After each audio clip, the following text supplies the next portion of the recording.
It's time for another Toes of Terror, and I think I might have found the perfect Bigfoot movie. Of course, in order to celebrate it, I have a terrible cold. But I'm going to power through and talk about The Wild Man of the Navidad.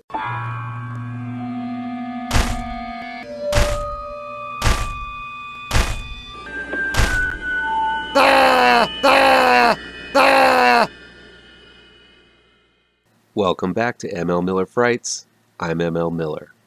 Before we begin, please do me a favor and punch that like button down below. Share this video with all of your social media addicted pals. Click subscribe to this channel and ring that bell for notifications. The Wild Man of the Navidad is new on special edition Blu-ray DVD from Dark Sky Films. It's directed and written by Duane and Justin Meeks. By far, The Wild Man of the Navidad is the best Bigfoot film I've ever seen. It is an admitted homage to Legend of Boggy Creek and sprinkles in a grindhouse feel that makes it an instant classic. Though not a remake of that classic squatchploitation film, you can't watch The Wild Man of the Navidad without seeing the similarities between Charles B. Pierce's classic. Like The Legend of Boggy Creek, this film claims to be based on fact.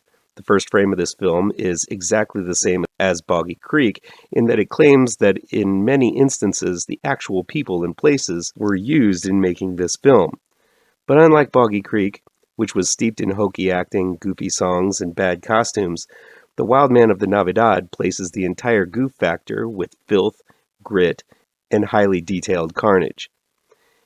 Everything that made you chuckle in The Legend of Boggy Creek is substituted by a real sense of drama and dread. There are no hokey songs, no montages of riverbeds and birds tweeting about, no rubber-faced monsters and piss-poor reactions to said visages. The Wild Man of the Navidad's intention is to be as real as possible, and it achieves that. Also, unlike Boggy Creek, Navidad has a damn powerful story.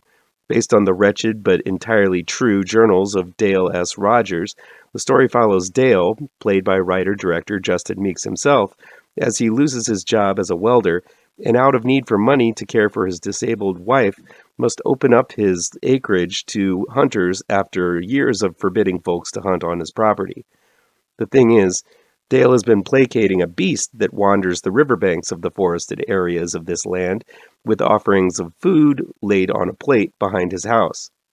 When Dale opens his land to the hunters, it disturbs the dormant creature, and what ensues is carnage on a highly brutal level. Navidad is produced by Kim Henkel, who was also one of the madmen behind the original Texas Chainsaw Massacre. Navidad is equally an homage to that film as it replicates the highly detailed locales littered with mysterious things in jars, bones hanging from strings and swaying in the breeze, and the down-home dust-covered surfaces that TCM showcased so well. There's a gritty layer of sleaze on this movie that you just can't wash off. The directing team shot this film on a bare-bones budget, going for realism above all else, and using non-actors whenever possible. Not all of the lines delivered by the actors are the most capable, but their look and presence makes this film seem all the more real. Plus, there manages to be some decently heavy themes at play in the story regarding the real monster haunting the riverbanks of the Navidad River, and that monster is moonshine. Everyone drinks it, loves it, and seems to be rotted out from the inside from it. If there's a secondary beast here, it's moonshine. All of the problems come from this potent backyard concoction that proves to be the ruin to everyone in the vicinity of this film. Navidad is littered with spectacular moments. There's a tension-filled scene where a hunter is sitting in a tree stand and is attacked from below by the monster. We see slight glimpses of the beast as it breaks the supports of the stands until it topples to the ground. Then the beast makes his way to the fallen hunter and rips him to shreds as the train passes in the background. This is just an amazing looking scene. The film also has moments of more subtle horror as Dale's wife's caretaker abuses her both physically and sexually behind Dale's back. Seeing the shirtless, sweaty orderly fondle the invalid woman is not a pretty sight, and will probably make people cringe as much as the wild man's rampages themselves.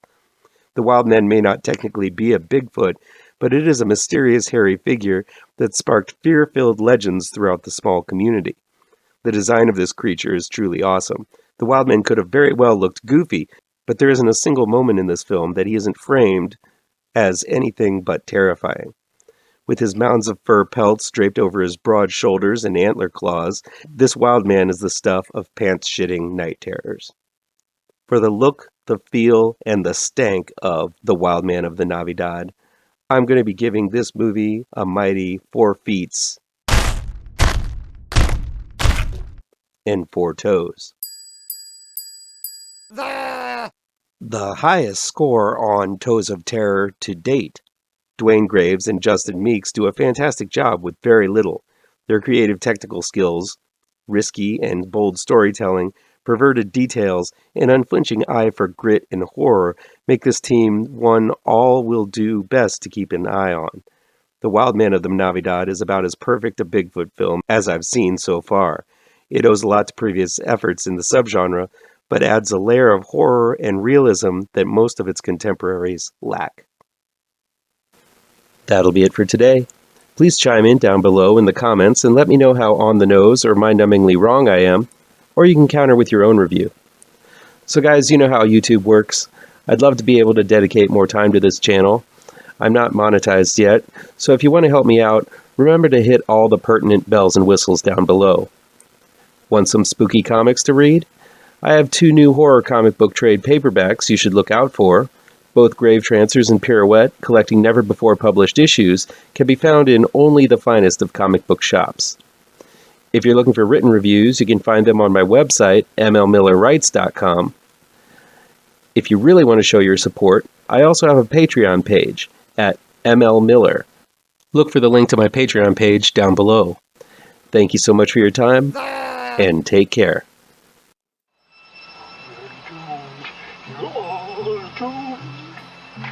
You're doomed to live the life you're meant to be, stuck inside your reality.